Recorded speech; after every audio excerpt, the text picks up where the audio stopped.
I was talking with a friend of mine the other day, and he was talking about how everything that he's done over the last 2 to 3 years has prepared him for what's happening in his life now. He feels like God or something has shown him the path and that he's realizing the fruits of his labor over the work that he's done over the past couple of years. And it's made me think about the mustard seed parable in the Bible, how something so small can grow to be so large and powerful if just given a little bit of time and faith. And we live in such a instant gratification world where we want things right now. We want the things that we did yesterday to provide results today. But the reality is the things that we did this time last year and the things that we did a couple of years ago are the things that we're realizing the fruits of today. It's just compounding over a couple of years. It's the same reason why people want to throw a bunch of money in crypto and hope they get rich overnight, when in reality, if they just invested in an index and didn't think about it for the next 10 years, they'd be fine. The other thing that my friend said was that he was happy we were both killing it and that he was really thankful for that. And I felt pretty shitty when he said that, because I feel like I'm not where I want to be and I don't feel like I'm killing it in life. But when I said this to my fiance, she made a comment that made me feel better, but also worse.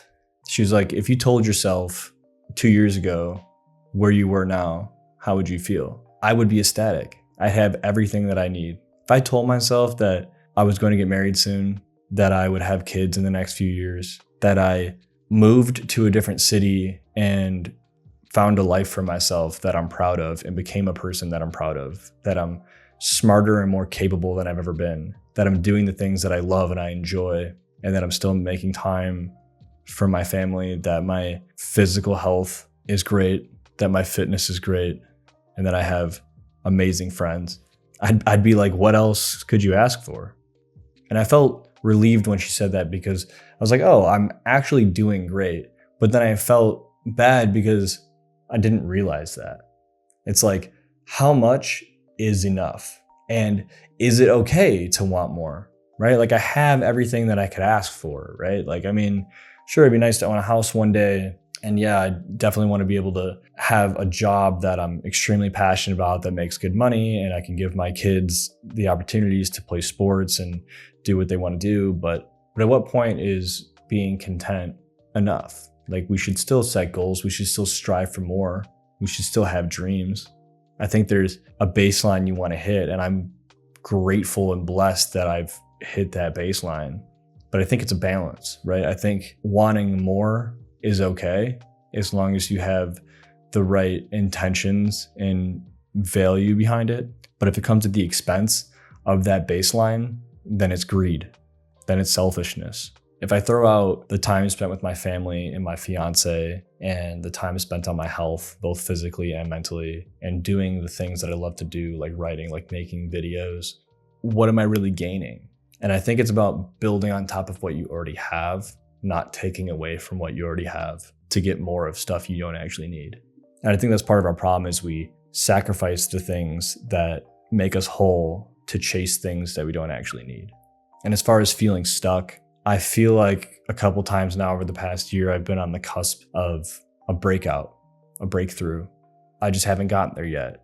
And it's made me feel sluggish and unmotivated and just unworthy.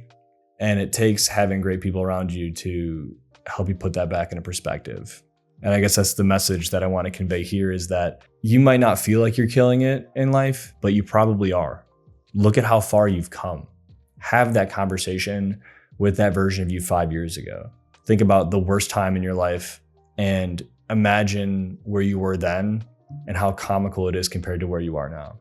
And realize that the things that you did a year ago, 2, 3, 4, 6 years ago, the effort and the hard work and the faith that you put into those situations, those tiny mustard seeds that you planted, will bear fruit. And if you weren't putting that time and energy into it back then, the greatest time to plant a tree was 20 years ago, and the second best time is right now. So plant those seeds. And even if life is going well, don't coast. Don't stop putting in that time and that effort and that energy. Plant the seeds today that will bear fruit next year. If you ever wonder why people are riding these euphoric highs and they're riding these waves that eventually crash, it's because they get complacent and they get comfortable and they don't plant those seeds. So there's no fruit to bear later. So enjoy your life. Give yourself some grace. Acknowledge that you're killing it. Have the little version of you 5-10 years ago be proud of you today. Even if you don't have family members or friends who tell you that they're proud of you, you can be proud of you. You know, the younger version of yourself can be proud of you. I'm proud of you. God's proud of you. It's not too late to live the life that you want to have. And it might seem like a daunting task. It might seem like a lot, but it's about taking small steps. It's about planting those seeds. And I promise you one day they will bear fruit. It's low risk, right? If you don't plant those seeds, you'll never know. But the biggest thing is that you have to have faith in yourself.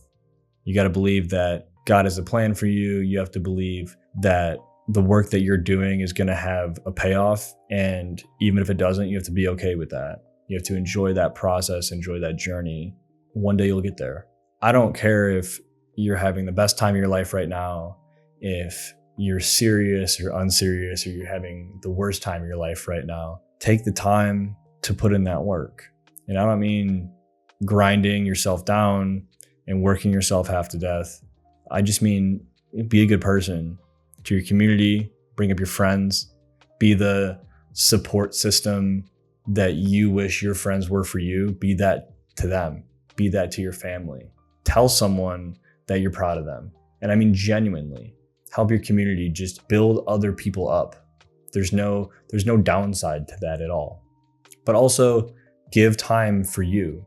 Allow yourself to have times to enjoy yourself, to go do the things that you want to do. It doesn't have to be this grind fest of a life. It doesn't have to be working so hard that we're about to keel over and die. This is not what life was about. Life was about living.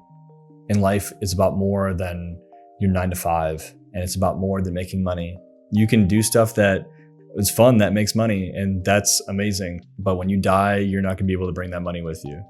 We're all buried 6 feet deep with nothing. The real wealth is in the joy we experience. It's the experiences that we have, the opportunities that we crush, the stories that we get to tell to our kids. Life seems like a lot, and it can be a lot, and it seems daunting, and it seems like this thing that you have to conquer, this dragon you have to slay. But who said that it can't be fun?